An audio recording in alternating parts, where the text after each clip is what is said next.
Since opening its doors in 1938, the Garden City Arena has been a place where St. Catharines has gathered to cheer, to celebrate accomplishments, and foster civic pride. Now, that proud history will be preserved thanks to a unique project being undertaken by Brock University. Associate Professor Elizabeth Vlasak's fourth-year history class is embarking on an oral history of the facility. Part of that process included a recent tour. And so there was this part of me thinking about, okay, how do we preserve history? How do we preserve the histories of places that may not be there for forever? And once they're gone, how can we maintain that kind of connection to something that used to be here? And that was really meaningful and important to many people as well. And that's where I got the idea of, okay, this has been done for other sites that have created these oral histories around a building or around a particular site. And I thought this is a really interesting methodology that I'd like to explore and have the students think about in terms of how they could build that collection for the course.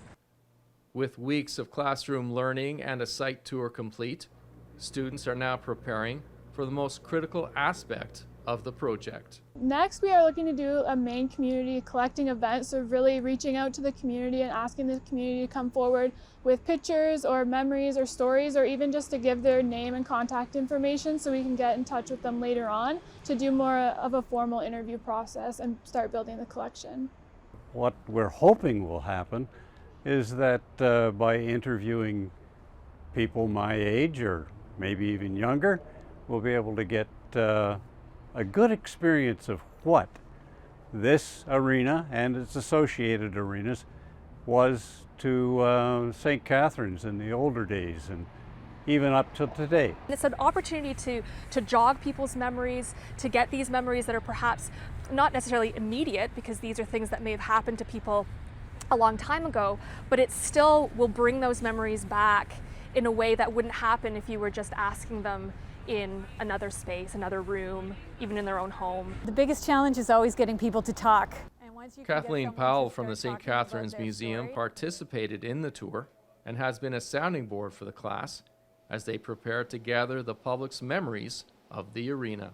Oral histories are really great because they provide actual personal perspectives on things.